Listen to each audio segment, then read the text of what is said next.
Yes, makakapunta na kasi Philippines! Wow! Kaya pala gusto niyong gumawa niyan, ha? At anong gagawin mo sa Pilipinas? Magbe-beach. Masyado kasing malamig dito sa North Pole. Kaya bet ko na magbakasyon after Christmas. Tama. Di ba, Molly? Kasama ka? Ako? Oo. Hindi, siya lang. Dito lang ako. I love the cold here. Oo. Teka. Alam na ba ito ni Santa? Kasi kung hindi pa alam ni Santa to, ako ang magsasabi kay Hindi pa. Hindi pa niya alam. Kasi masyado pa tayong busy. Pero sasabihin ko rin sa kanya kapag okay na. Pero huwag mo munang i-mention sa kanya, ha? No? Sige na, di ba? Okay. Ay, alam mo, the best ka talaga. Kung meron lang akong powers, pagagawan kita ng monumento sa labas. Ang ganda niyan. Oo, di ba? Alam mo, tapos lagay mo, Rolly, the greatest Christmas ever. Yes! Perfect! Ang ganda nun! Di ba, Molly? Ang ganda. Paano mo naisip yun? Ang ganda nun, naisip-isip ko lang. Ang ganda ng bagay talaga siya.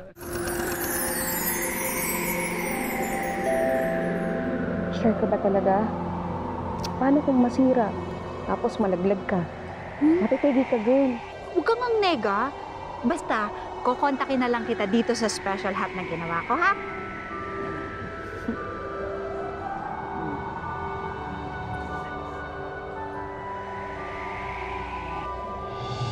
Sure ka ba talaga? Alam mo naman maraming naughty na tao kaysa nice. Baka kung ano mangyari sa'yo dun. Don't worry. Mag-iingat ako. Promise.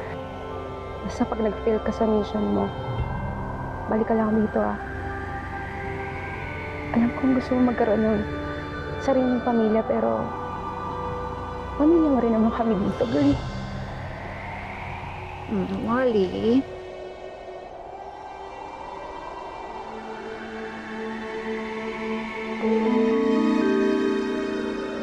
Santa! Sabi sa akin ni Rolly, aalis ka daw, Han. Sumbongero mo! Sabi na nga ba, hindi ka mapagkakatiwalaan eh. Sorry po, Santa. Gusto ko lang naman po i-try na mabuhay na parang tao eh. Bye po. Bye! Ingat ka, girl!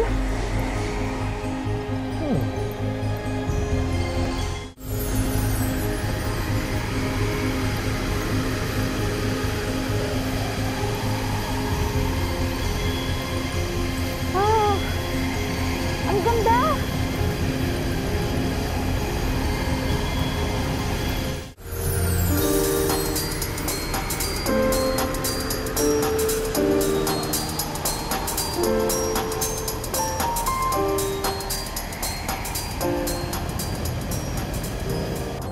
Hello, Lisa. Lisa, sige, makikiusap na naman ako sa'yo. Please lang, gusto ko lang makausap yung anak natin. Gusto ko lang magpaliwanag. I don't care. Na-trauma pa rin si Ian dahil sa nangyari. Alam mo, mabuti pa, ayusin mo muna yung buhay mo, ha? Bago ko siya ipakausap ulit sa'yo. Lisa.